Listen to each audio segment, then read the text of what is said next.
Oi, pessoal, aqui é o Newton Gomes da CPA Informações Empresariais.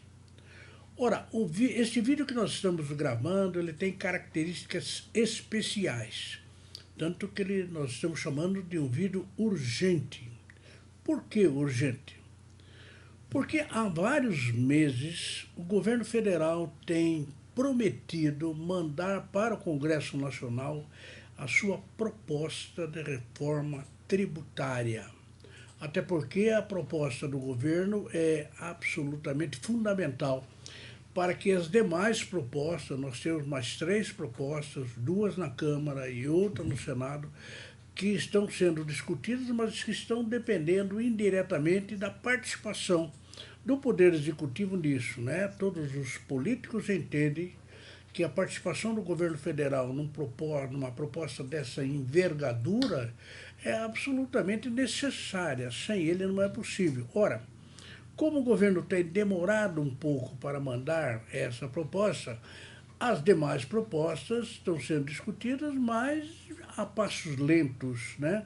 Estão praticamente paradas, tanto na Câmara, que é a PEC 45 e a PEC 128, como a PEC 110, que está no Senado. Muito bem, depois de várias delongas, etc., ontem o secretário da Receita Federal deu uma entrevista ao jornal O Estado de São Paulo e nessa entrevista ele informou finalmente que o governo federal deve enviar a sua proposta de reforma tributária ao Congresso até o final agora de novembro, né? E essas propostas, segundo ele, que serão remetidas, elas são totalmente aderentes ao projeto de reforma tributária em tramitação no Congresso, né? Que nós temos a PEC 45, a PEC 110 e a PEC 128. Né? Então, é muito importante, realmente é uma notícia muito alvissareira. Por quê? Porque a falta dessas propostas do governo federal, ela tem praticamente travado toda a discussão da reforma tributária. Mas tem um detalhe, o governo tem dito há muito tempo que ele mandaria esse projeto somente após a aprovação final da proposta de reforma previdenciária, que é a famosa PEC meia dúzia. Bom, nós sabemos que aí, a semana passada, finalmente, a PEC número 6 ela foi aprovada na Câmara, aprovada no Senado, aprovada no Congresso, e ela foi promulgada e seu texto foi publicado na semana passada. Então, a PEC da Previdência, a PEC previdenciária acabou. É claro que ficaram alguns probleminhas aí na PEC da Previdência, como, por exemplo, a falta de participação dos estados e municípios. E aí fez-se, para quebrar o galho, uma PEC paralela que está correndo lá. Nós tivemos também o problema da participação dos militares, mas os militares têm um projeto de lei que está rodando. Isso quer dizer o seguinte, o texto principal da reforma da Previdência, após vários meses de discussão e tramitação, ele foi finalmente aprovado no Congresso Nacional e promulgado. Quer dizer, o texto principal é um assunto já resolvido, definitivamente. Temos a questão dos estados e municípios, que vai ser resolvida na PEC paralela, e temos a questão dos militares, que vai ser resolvido lá no projeto de lei. Ora, se isso aconteceu na semana passada, então, segundo o curso normal, né, o governo federal deveria mandar o seu projeto de reforma tributária, né, porque já resolveu a questão previdenciária. Bom, parece que é isso que agora está acontecendo, né? Com a promessa feita pelo secretário da Receita Federal de que vai se fazer essas remessas da reforma tributária da parte dele, ótimo, porque aí nós teremos o seguinte, nós temos os projetos da Câmara, temos o projeto do Senado, teremos o projeto, a proposta do governo federal, e aí vai se estudar, inclusive, a ideia do presidente do Senado e da Câmara de formar uma comissão especial de parlamentares, sendo 15 senadores, 15 deputados, e essa comissão especial ela vai tratar de juntar tudo isso num só documento, que é claro, né? o Congresso Nacional vai ter que aprovar apenas uma reforma tributária e não várias. Então vai se juntar tudo isso, fazer uma unificação. Inclusive tem um detalhe importante, né? Vejam, tanto a PEC 45 como a PEC 110 e a PEC 128, elas falam da participação dos estados e dos municípios, né? Todas elas procuram extinguir 5 tributos. No caso da PEC 110, são 9. Ora, mas dentre esses tributos que estão previstos para ser extintos, estão não só o ICMS, que é estadual, como também o ISS, que é municipal. Porém, os estados e municípios não estão querendo entrar nesses projetos, por algumas razões, mais questões políticas, questão de poder. Há alguma restrição que os estados e municípios fazem a respeito do comitê gestor. Esse comitê gestor, em princípio, seria comandado pela União, e os estados e municípios não querem isso porque alegam que o Comitê Gestor do Simples Nacional, que nós sabemos que tem lá na Lei Complementar 123, e eles entendem que não funciona bem. Então, eles não querem um comitê gestor na questão tributária que seja comandado pela União. Muito bem. O problema, então, seria o seguinte: nós temos as PECs que estão na Câmara e no Senado, teremos, segundo a promessa, que o projeto do governo federal, tudo isso vai ser juntado num texto só, e ao longo dessa tramitação, o governo federal vai chamar para adesão os estados e municípios e pretende até criar o famoso IVA dual. Dual porque duplo, né? Um IVA para o federal e outro IVA para estados e municípios. Tudo bem, essa é uma ideia que está surgindo. O problema é o seguinte: o secretário da Receita anunciou que vai mandar, e ele disse que essas remessas da proposta do governo federal será feita em 4 fases. E nessas 4 fases, o governo federal pretende atingir tudo que é interessante da parte dele, claro. Depois vai depender das outras partes. Muito bem, então vamos analisar rapidamente. Tudo é um assunto muito complexo, um assunto muito extenso, muito demorado. Nós teremos que conversar várias vezes, escrever e falar em vídeos sobre isso, mas de qualquer forma, para dar 1000 passos é necessário dar o primeiro, como dizem os árabes. Então vamos para a fase 1. O que é essa fase 1? São 4, né? Qual é a fase 1? Bom, a fase 1 ela prevê a criação do imposto federal sobre o consumo, com a unificação do PIS e da COFINS, unificando incidentes sobre produtos e serviços, e que receberá o nome, esse novo tributo, o nome de Contribuição sobre Bens e Serviços. A sigla já está formada aí, é CBS, Contribuição sobre Bens e Serviços. Bom, essa CBS ela vai seguir o modelo do Imposto sobre o Valor Agregado, que é o IVA. O IVA, como nós já temos dito várias vezes, é adotado na maioria dos países do mundo, mais de 180 países, né? E em todos no projeto desse, todos os créditos poderão ser usados pelas empresas para diminuir o valor a pagar, né? A ideia é que todo o tributo que foi pago anteriormente seja descontado e pague-se apenas a diferença.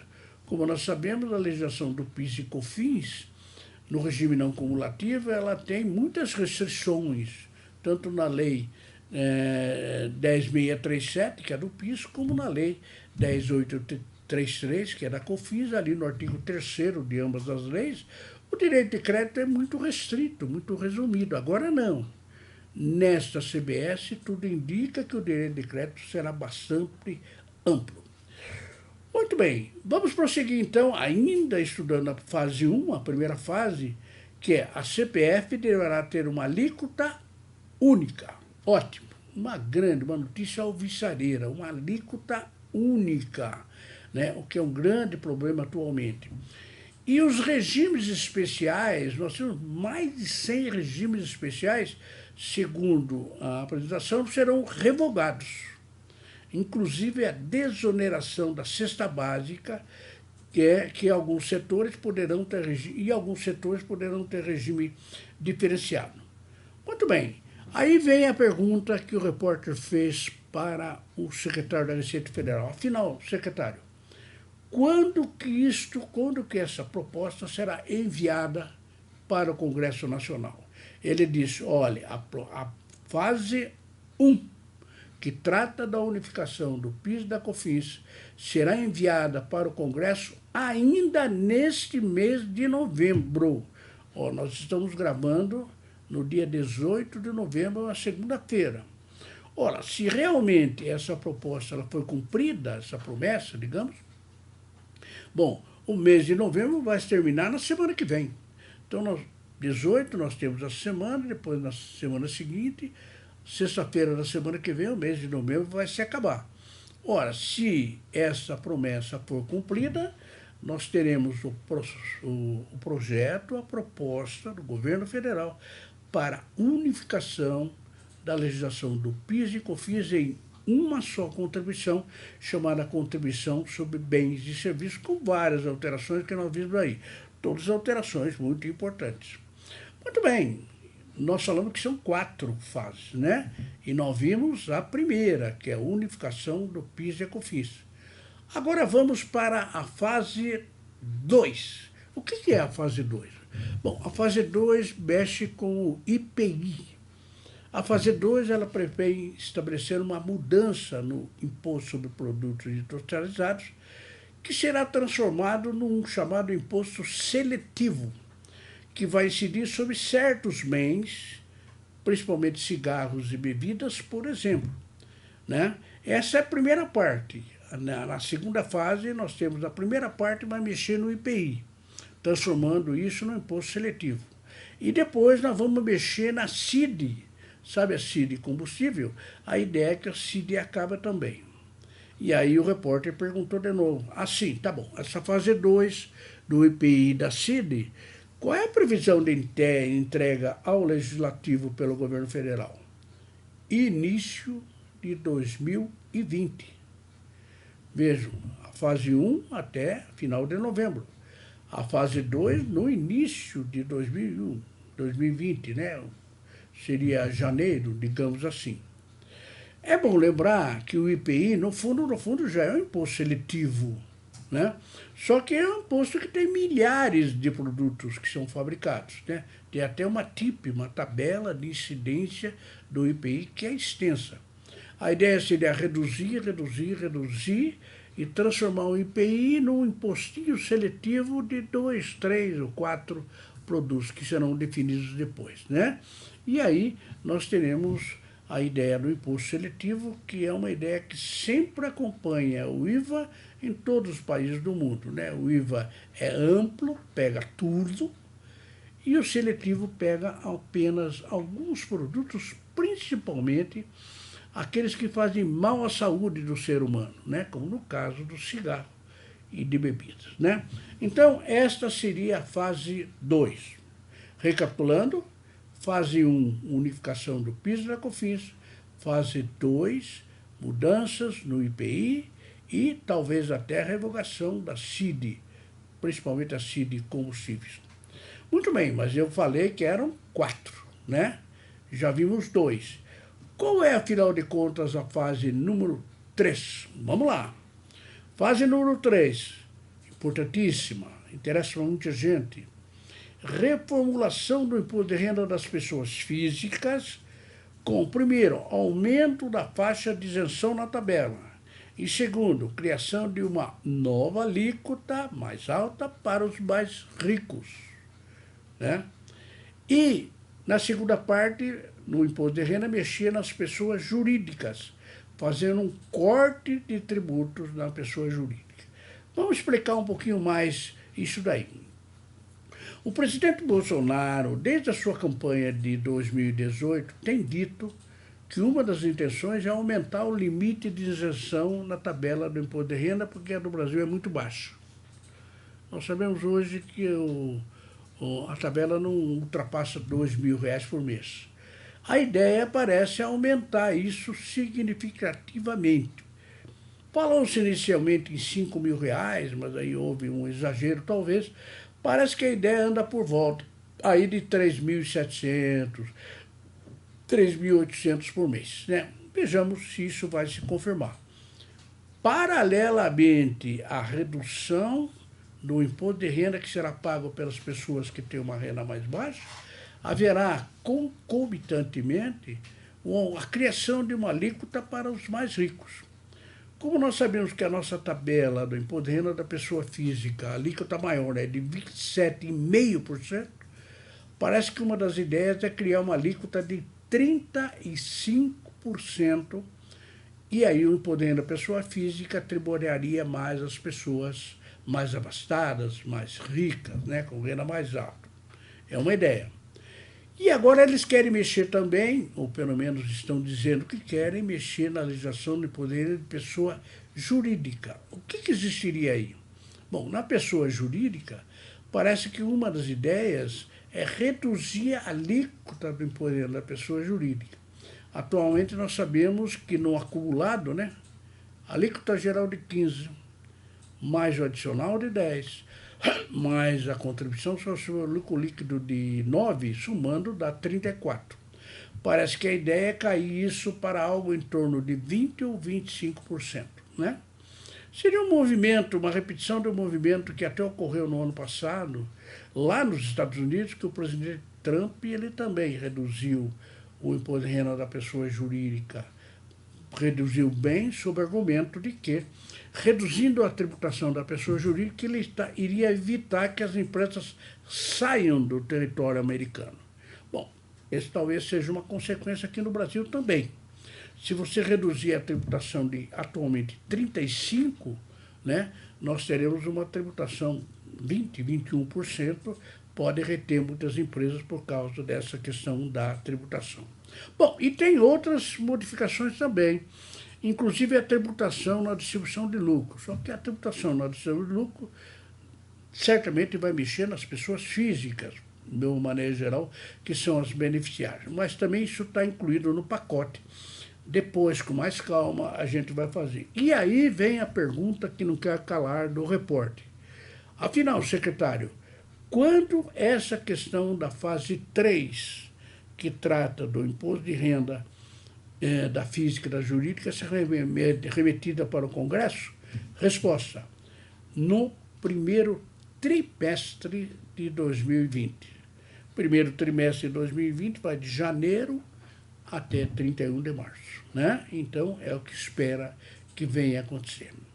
Muito bem, essa foi a terceira fase.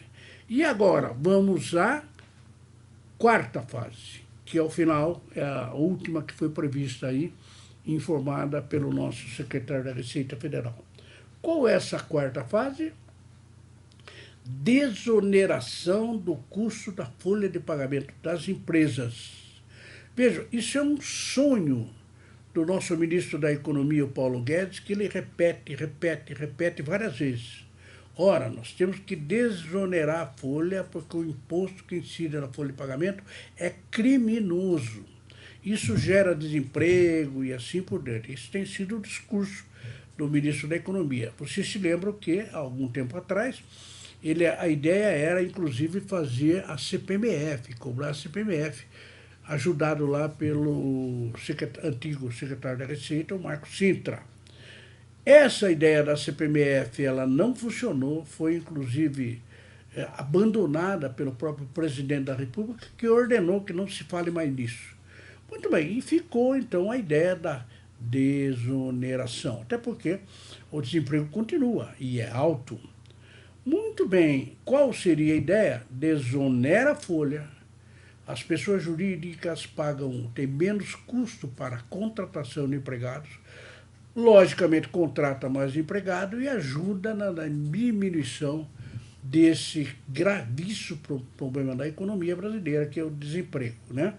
Bom, a ideia da desoneração do custo da folha de pagamento das empresas está colocada aí. A questão que você faz é o seguinte: mas como será essa desoneração? Você deixa de cobrar aquilo que é, por exemplo, a Previdência, né, incidente sobre a folha, e o que você coloca no lugar? Nós sabemos que a economia está da seguinte forma: aumentar imposto não dá, porque o brasileiro não consegue pagar mais. Mas reduzir também não, porque vai quebrar União, Estados e municípios. Ah, então o problema é esse. Vamos desonerar? Vamos. Mas o que nós colocamos no lugar? CPMS já não dá mais, então tem aí várias alternativas que estão sendo estudadas. Como a pergunta do repórter foi a seguinte: mas, senhor secretário, quando é que essa tal desoneração será remetida para o Congresso Nacional? Ele diz: olha, em meados de 2020. Meados de 2020, no meio de 2020, talvez seja em junho de 2020. Essa teria, portanto, a quarta fase. Muito bem, então vamos resumir tudo. São 4 fases. Na primeira fase, nós temos a unificação de PIS e COFINS. Na segunda fase, nós temos mudança no IPI e na CID combustível. A CID pode ser até revogada. Na terceira fase, vamos mexer com o imposto de renda da pessoa física primeiro, aumentando o limite de isenção e criando uma alíquota nova para os mais ricos. E, além disso, diminuindo a tributação das pessoas jurídicas, dos tais 35% hoje, né? 34% hoje para 20%, 21%. Talvez isso vá funcionar. A quarta fase final é a desoneração do custo da folha de pagamento. Resta saber qual será a solução. Muito bem, então aí estão uma descrição, claro, muito rápido, muito superficial. Os assuntos são muito complexos e merecem uma análise melhor, né? Certamente nos próximos vídeos a gente vai analisar maiores detalhes importantíssimos também dessa proposta de reforma tributária do governo federal, que foi apresentada hoje à imprensa e que a gente já está discutindo para verificar quais são as consequências disso na vida dos nossos assinantes e das empresas de uma maneira geral. Muito bem, eu convido todos a acompanhar a nossa série de vídeos em que estaremos discutindo esse grave problema da economia brasileira, que é a questão tributária. Muito obrigado e até o próximo. Tchau.